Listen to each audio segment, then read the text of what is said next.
Welcome to Alphabetics and Word Study, Module number 6. There are 4 components of reading. In order for readers to create meaning from text, they must be able to recognize most of the words in that text. A collection of alphabetics and word study skills help readers do that. In this module, we'll begin to focus on specific tutoring techniques that you can use to help learners develop the 4 components of reading.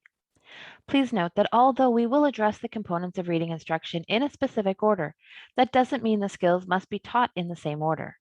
You will find as you work with a learner that instruction moves around from one component to another. Many activities work on more than one reading skill. In this presentation, we will identify and describe the skills included in alphabetics and word study. The category of alphabetics and word study is actually made up of several discrete decoding skills. We'll talk about each of them. We will learn who needs instruction in alphabetics and word study. We'll learn also the 12 teaching strategies for alphabetics and word study. There are handouts available for each activity. And finally, we will discuss where alphabetics and word study fit into a lesson plan and look at which teaching techniques are appropriate at different points during the lesson. Alphabetics and word study. Strong readers use the following 6 skills and strategies to decode the words on a page. Phonemic awareness. Do you know what a phoneme is? It's the smallest individual sound in an oral language. The English language has between 41 and 44 phonemes. Experts actually disagree on the exact number. Phonemic awareness, therefore, is the ability to hear and manipulate the individual sounds in an oral language. Let's do an example. Say the word cat. How many sounds do you hear? 3, I'm guessing. K, a, t. I'll say it again. K, a, t. Now, what about the word catch? You probably also hear 3 sounds. The first 2 sounds in the word are the same. K, a. The third sound is ch. Even though it is represented by 3 letters, it is a single sound. K, a, ch. So what we've just learned is what a phoneme and phonemic awareness are. The next skill is phonics. Phonics is the relationship between the sounds of the oral language and the written symbols, and how those symbols are used to create recognizable words in print. A word pattern, sometimes called a word family, is a spelling pattern we can use to easily recognize new words. For example, you can use the pattern at, to create the words hat, sat, mat, cat, fat, and bat. Word patterns are a powerful tool for decoding, but they require solid phonemic awareness skills. Word parts. It's also important to understand word parts because they are used to decode longer words. This includes breaking words up into syllables and also recognizing prefixes and suffixes. Sight words. These are simply the words a person recognizes by sight. I want you to think about something you may have read today. Maybe it was the news online or something on Facebook. How much time did you spend sounding out words while you were reading? What about searching for patterns or breaking words down into smaller components? Chances are you did not spend much, if any, time doing that. That's because strong readers recognize a lot of words by sight. Even though we spend a lot of time helping learners develop strong word study skills, ultimately what we want is for learners to recognize a lot of words by sight. Decoding skills help learners figure out the words they don't recognize. And this point is important because sometimes learners and tutors get hung up on sounding out words and don't focus enough on converting the new words into sight words. And finally, it's important to note that all strong readers use context clues to decode words. So how does this work?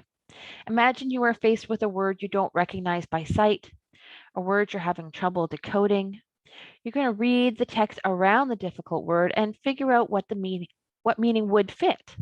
And then you can combine that information with a review of the word's beginning and ending sounds. And now you may be able to decode the problematic word. Let's review some terminology you're going to hear in this module. Phoneme. As we've discussed, it is the smallest individual sound in the oral language. Phonemic awareness, the ability to hear and manipulate the individual sounds in oral language.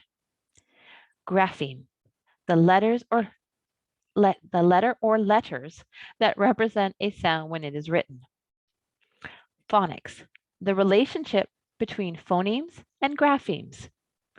Phonological awareness, the ability to identify and manipulate different components of oral language.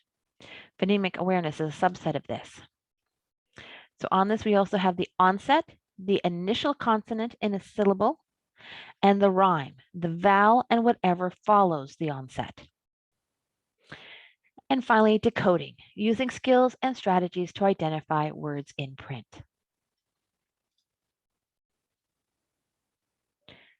Who needs instruction in alphabetics and word study? The answer is most learners.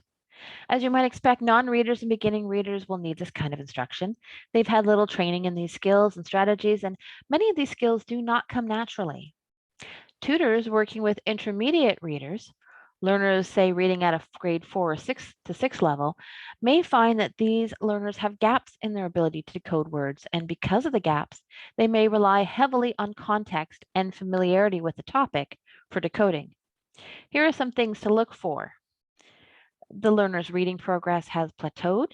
The learner is able to recognize words in some context, but is not able to recognize the same word in another context. This might be because the learner relies on context to decode, and the learner's other decoding skills are not so strong. In a new context, the learner would be unable to decode that word. And when the learner encounters an unfamiliar word, he or she is unable to decode the word and get reasonably close.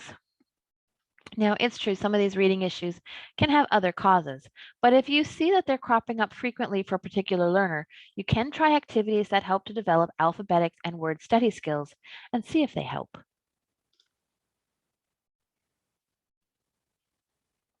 First up, what we're going to do is learn how to practice phonemic awareness skills with learners. There are 8 skills we'll work on. We'll start with phoneme isolation. That is the ability to recognize individual sounds in a word. What is the first sound in dog? Remember, the sound is D, not D, the letter. What is the last sound in dog? Not the letter G, but the sound, G. Phoneme identity is the ability to recognize the same sound in different words. What is the same sound in boy, bike, and bell? The answer is B. Phoneme categorization is the ability to group like sounds together and recognize when one sound is different. Ask your learner which word doesn't belong based on the initial sound. Bus, bun, rug. The answer is rug. Why? Because it begins with the sound and not with the b sound. Phoneme blending. This is the ability to hear individual sounds and then combine them to form a recognizable word. What word is formed when I blend these sounds together? Note when you make these sounds, be sure to make the sounds properly and try not to add extra vowels. If you're unsure how to do this, we do have a section on making letter sounds. So I'll try it again. B-all, ball, ball. The answer we're looking for would be ball. Phoneme segmentation is the ability to recognize separate sounds within a word. How many sounds are in ship? The answer is 3. Ask your learner what they are. The answer is sh, ip. I'll do it again. Sh, ip. Phoneme deletion is the ability to remove a sound from a word and recognize what is left. What is smile without the initial s sound? Or how about broom without the b? We would get mile and room. Phoneme addition is the ability to make a new word by adding a sound to an existing word. What word do you have if we add s to the beginning of park? Park, spark. Phoneme substitution is the ability to substitute one sound for another to form a new word.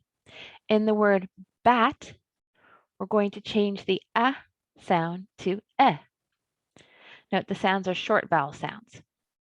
So what is the new word if we change bat to the sound? Bet. The answer is bet. The exercises you just did are examples of ones that you'll do with your learners. These are all oral exercises. We did not write the letters down or any of the words. You will note that we have a handout called Phonemic Awareness. Phonemic awareness practice fits into the after section of the lesson plan. It can be done anytime after the learner has finished their reading. The skills are listed in what resemble an order of difficulty. Later skills are more difficult than the earlier ones. Begin with the early skills. Once learners have mastered those, you can move on to the more difficult ones. If learners have difficulty with the later skills, go back and review the easier ones. It's easiest to hear the beginning sound, so start with those.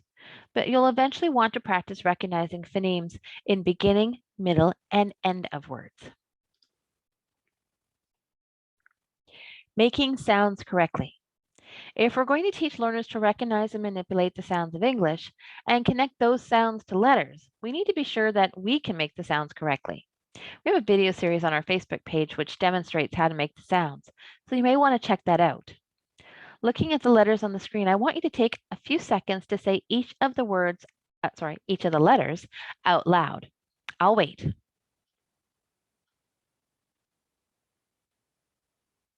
Did you add a vowel sound at the end of the B or D, making a B or D? And what about adding a vowel sound to the beginning of the L and the R? Many of us do. I do. And this is a common mistake, but when teaching learners to sound out unfamiliar words, it can have big consequences. For instance, read the word at the bottom of the slide. If you taught a learner that the sound of an L makes an ul sound, how might they sound out this word? Literacy could become illiteracy or illiteracy, which of course have very different meanings. So how can we make sure we are pronouncing it correctly? To model the sounds for B and D, we must leave off the vowel sound.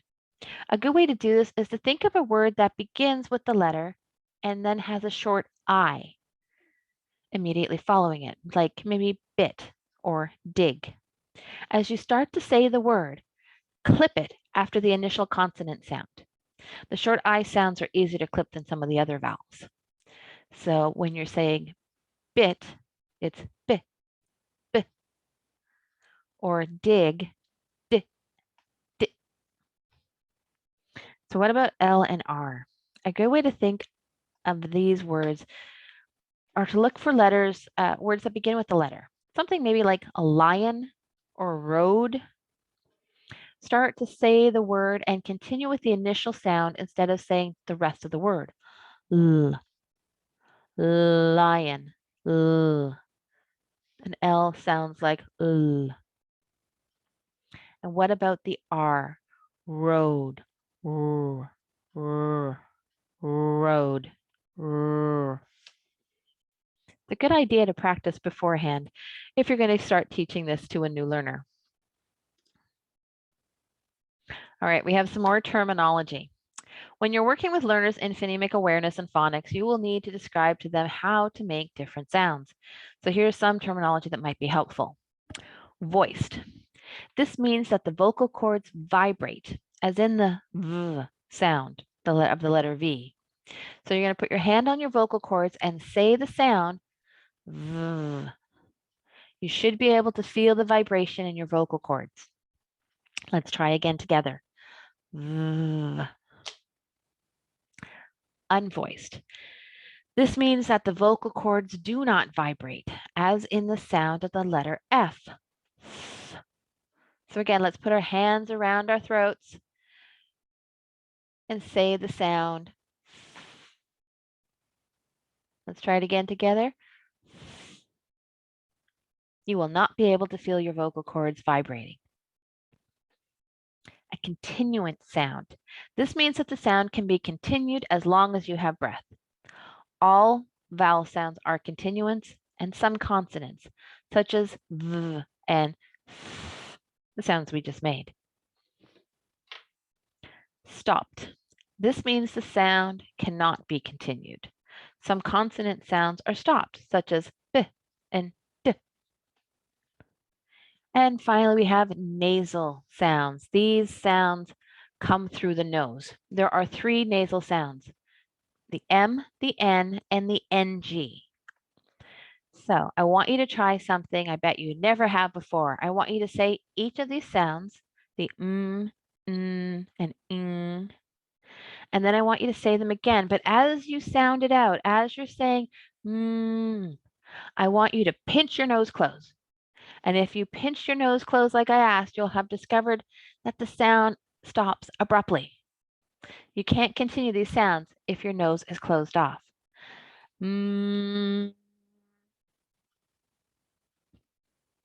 It stopped because I had pinched my nose. So try those yourselves at home.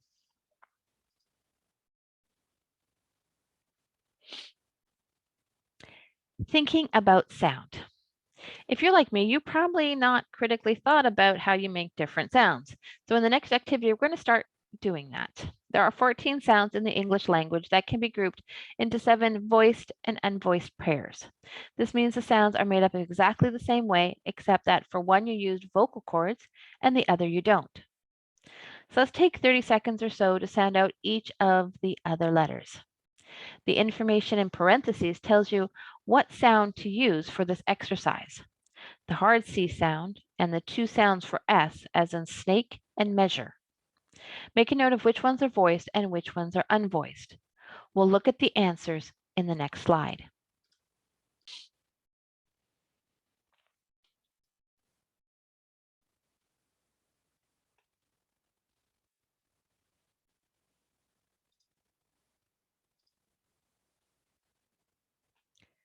So let's look now at the answers. The voiced sounds V, B, D, G, J, Z, J, and unvoiced sounds sh, k, ch, f, p, t.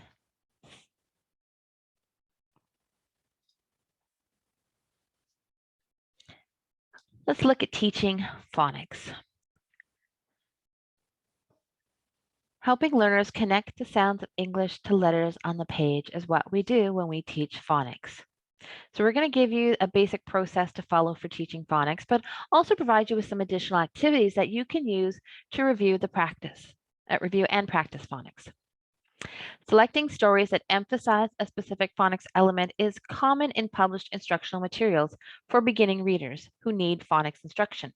The story might have a lot of words that begin with the letter B or the sound B, and it might have a lot of short I words, for instance.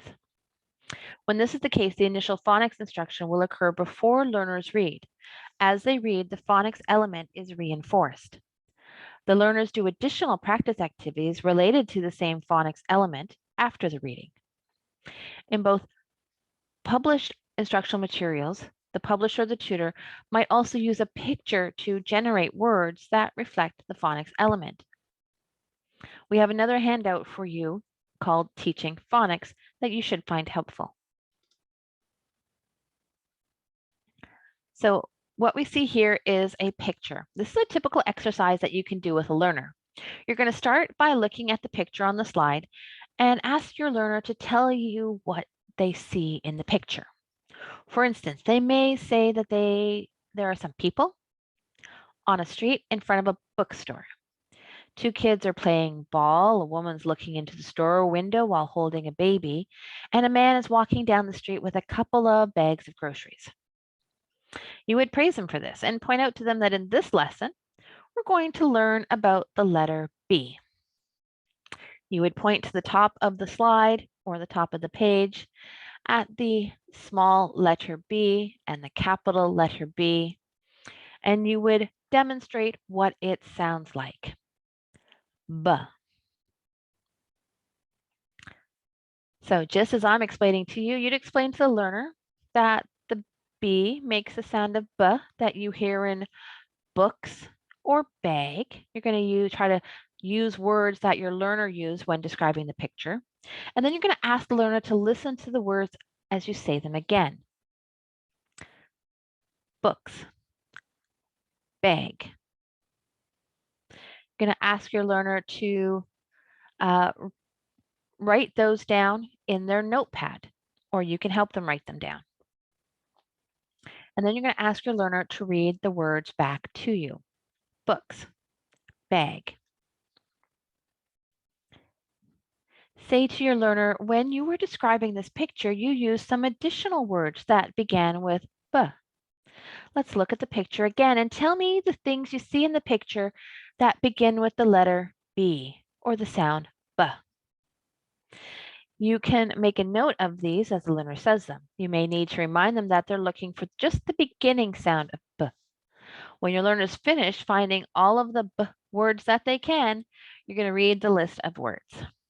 And you're going to point to each word and ask your learner to read the word. Then you're going to ask your learner to pick a keyword from the list. Explain that they'll be using this keyword to help them remember the sound that B makes. And then you're going to ask your learner to write the small and capital letters B on an index card or on a new page in their notebook, and then to write their keyword underneath it. Ask your learner to read their keyword and then model the sound of the letter B. You can continue this lesson by saying to your learner that you might also hear the letter B at the end of a word, such as in crab, cab, crib, mob. Ask your learner to look again at the picture and see if there's anything that ends in the sound B. Note that they may not see anything, and if there's nothing in the picture that ends in the B sound, ask the learner if they can think of any other words that do end in the letter B sound. Write these words on the notepad. Ask your learner to choose one or two words and write those down in their notebook, underlining the B sound at the end of the word. And then still using the same picture, you're going to say to your learner that you might also hear the B sound in the middle of the word, as in baby or basketball. So you're going to write baby and basketball down and ask your learner to look at the picture again. See if there's any other words that have a B sound in the middle. Note again, they may not see anything else. And then you're going to brainstorm what some other words may be and write those down. Then you're going to ask your learner to select one or two words and write them down in their notebook, underlining the B sound in the middle of the word. You may discover as you go along with the resources that some letters are easier to teach than others. That's not just you. For sure, continuant consonants like the or S sounds have been shown to be easier to learn.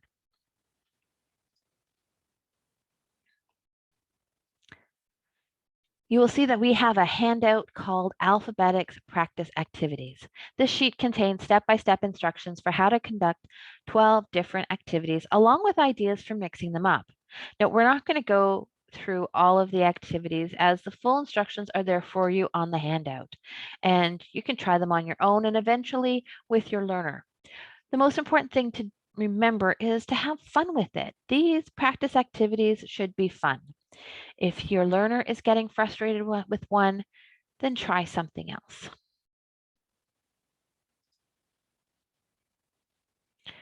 So we're going to move on to word patterns.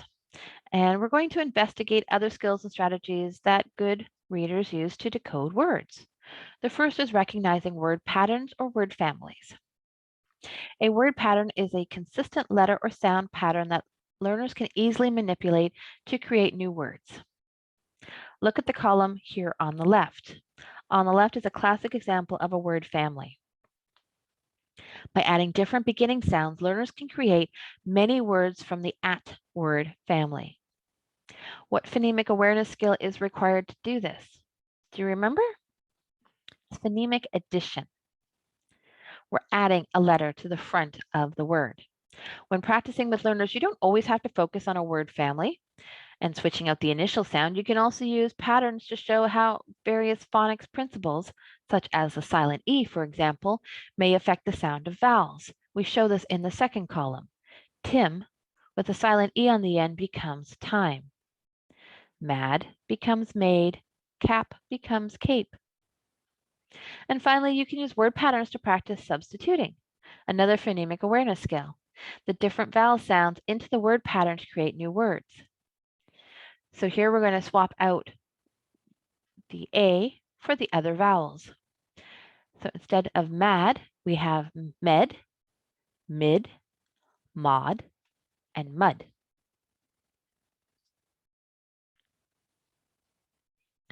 Word parts.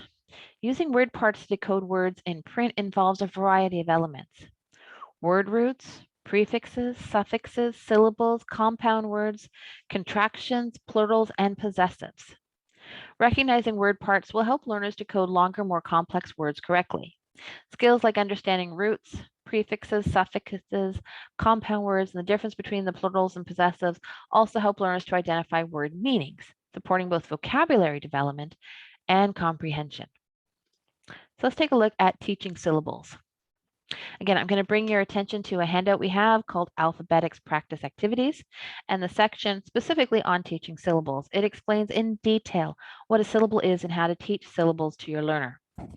It'll also review these three rules for syllables. Rule number 1, the 2 consonant rule. So the 2 consonant rule states that if there are 2 consonants between the vowel sounds, you're going to divide the word between the consonants. Do not divide blends or digraphs. You could have your learner try to divide some easy 2 consonant words like into, lesson, traffic, mittens, kitten, summon, and fender. If the learner is successful, they can move on to more difficult 2 consonant words. Those may be containing blends or digraphs, such as bashful, emblem. Rule number 2 is the 1 consonant rule. If the word has only 1 consonant sound between 2 vowel sounds, you're going to divide the word before the consonant. If the vowel is at the end of a syllable, it will usually have a long sound, and the letter Y in the middle or at the end of the word acts as a vowel. On the handout, they give the following words as examples: bacon, female, siphon, and lady.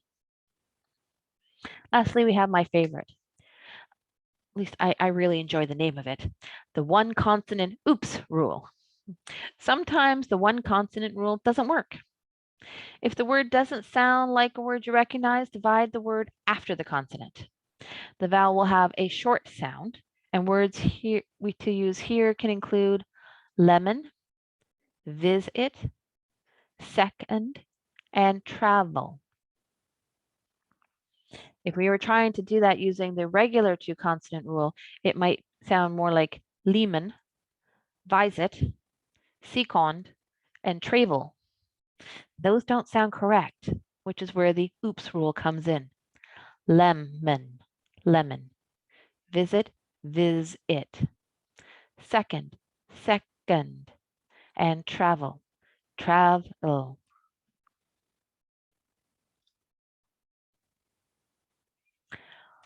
One way you can help learners see how to use prefixes and suffixes and word roots to decode and build words is by creating a word map. I love word maps. They're kind of fun to do. So when might we use these? Well, we might begin a word map because the learner comes across the word in a reading such as predict, and maybe they don't recognize that word. So we would explain that predict is made up of a root word, dict, and the prefix pre. Then we try to brainstorm other words related to predict, like a prediction, or predictable and unpredictable. We then ask the learner to use the root and add other prefixes or suffixes to create additional words. Verdict, contradict, jurisdiction, edict, dictator. Eventually, we'd wind up with a word map that looks something like the one we have on our screen. So I'm going to give you some homework, and I want you to try a couple of word maps on your own. 2 words to get you started: project and contract. You may find this to be an easy task, but because we don't think of words in this way, you may struggle with this little assignment. Understanding prefixes and suffixes and word roots is a valuable tool for decoding and word building. Sight words. While we've been focusing on helping learners develop a variety of decoding skills, strong readers recognize a lot of words by sight. Regardless of how a learner first learns a new word, it must eventually become a sight word. Sight words are immediately recognized and understood. They are practiced as complete units. Readers rely on a number of characteristics to recognize words by sight: the shape of the word, the length of the word, specific letter combinations, and other clues. Recognizing words by sight helps with fluency and comprehension, so it's important to recognize the word quickly and accuracy for fluency, and to immediately know what the word means for comprehension. And there are some words that cannot be sounded out phonetically and must be taught as sight words. Other frequently used words are good to introduce immediately as sight words. These words should be taught as sight words before learners read by writing them down, reading the words to learners, and then having the learners read the words. On the handout Alphabetics Practice Activities, there is a section on sight words. It's something you may want to spend a short time on during each lesson. One of the most intimidating things about a new language is the huge number of words to learn. English has over 100,000 word families, which are words with the same root, like played, playful, playing, which all share the same root word play. It also gains about 3 new words every day. Yikes! That's intimidating, especially for someone starting out on their literacy journey. However, there's good news. Research shows that a person will be able to understand about 65% of all written material in the English language with only the 300 most frequently used words. We've provided that as a handout as well. Context clues. The last skill that strong readers use to decode words is context clues. As they read, they understand what they're reading and are able to anticipate what words they're likely to see. If we look at the first sentence, we can use the context of the rest of the sentence to determine the missing word. Cindy wants to grow something that starts with V in her garden. What are some of the words that start with V? Volcanoes, vacations, viruses. Those don't sound right given the context. Violets? Maybe you can grow violets in a garden, but that might be too specific. Vegetables. That's more likely, especially in light of the next sentence. Knowing that Cindy is growing a garden, what might the blanks in the next sentence represent? With the cost of violets? No. Let's try vegetables. With the cost of vegetables going, well, they can go up or down for a cost. So people are trying to blank their own. Well, Cindy is growing her own. So she'd grow her own if the cost was going up, not if the cost was down and it was cheaper to buy them. So with the cost of vegetables going up, people are trying to grow their own. To use context clues effectively, learners must recognize enough of the words and know their meanings. Point out that some words are more important for meaning than others. CLOZE activities. This is really just a fancy name for a fill-in-the-blank activity. On the slide are 2 examples of CLOZE activities. The first example is an activity a tutor might design for a beginning reader. There are fewer choices, and the possible choices are available where the learner would insert the missing word. In this activity, we also practice the vowel, consonant, silent E pattern. So the option is Tim or time. Tim did not have, time did not have. And then Tim or time to go to the grocery store. Time did not have time to go to the grocery store. Tim did not have Tim to go to the grocery store. Tim did not have time to go to the grocery store. Tim is the person and he did not have time to go to the grocery store. And the second example might be used with a higher level learner. In this example, the words are provided to the side. The cloze activity is contextualized in the paragraph. The learner will read the sentence and guess or intuit what word might belong in the blank based on the context. So they're going to check the box to find the word or a similar word that makes sense. You can find out more about cloze activities on the handout Alphabetics Practice Activities under the section on context clues. This is an activity that is used after learners read to practice using context clues to decode words. So Ted used a blank to take his dog for a walk. Well, I've seen people using a leash to take their dogs for a walk, and leash is in the box. So Ted used a leash to take his dog for a walk. The cook used blank to make the stew taste better. Well, I've seen them use salt, pepper, other herbs, or the box shows spices. The cook used spices to make the stew taste better. That makes sense. Luke used blank to keep his hands warm. Why now I always put on my mittens or my gloves to keep my hands warm. And gloves is one of the options. So Luke used gloves.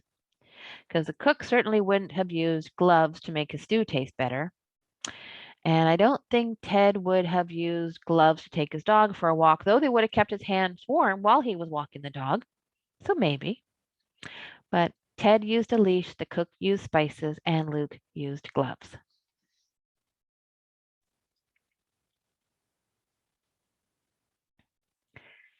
It's not enough to help learners develop these decoding skills. Learners need a systematic process they can use to help them apply the skills consistently. The steps on the slide represent the basic decoding process strong readers use to decode unfamiliar words. So strong readers use the following steps. They start using context and visual clues. So from context, they're going to try to figure out what a word should mean. And then using the visual clues, such as the beginning letter of the word or the shape or length of the word, they're going to try to decode that word quickly. If that doesn't work, they're going to sound the word out more carefully and see if it matches a word in their recognized vocabulary. If they're still unsuccessful, they might suspect this is a word that doesn't follow the regular rules. So they'll try different vowel sounds and see if that helps them decode the word. Finally, they may substitute a different word that makes sense, reread the sentence, and continue reading, making a note to look up the new word later. Strong readers go through this process relatively quickly so they don't disrupt reading fluency. Often, they do it without realizing that they're doing it. You can find out more about strategic decoding on the handout Alphabetics Practice Activities. You would likely introduce this process to learners after they were able to read a passage, and you would practice this process in multiple lessons. When learners are confident in their ability to use the process, they will start to apply it as they read. So we've covered a lot of ground in this module. What are the 6 skills included in the alphabetics and word study? Phonemic awareness, phonics, word patterns, word parts, sight words, context clues. Who needs alphabetics and word study instruction? Pretty much everyone. Beginning readers and intermediate readers who have gaps in their skills. We learned the 8 phonemic awareness skills: isolation, identity, categorization, blending, segmentation, deletion, addition, and subtraction. We learned how to make the sound for t and all the other letters. But you also got a couple of handouts to help you. Let's think on them as your cheat sheets. You can click on the links on the LLNB resource page to download them. So your homework, we gave you a little bit. Don't forget, even though this is just for you, you won't be graded on it. You should try to complete a couple of word maps on your own. Most of the resources that you'll be using will have activities built right into them, so you're not coming up with them on your own. But now you know why the books are suggesting these types of activities and how they will benefit your learner. Thank you for your attention, and remember, if at any time you have questions, you can talk to your tutor coordinator at your council, or you can contact us here at Lubbock Literacy New Brunswick. Thank you and have a great day.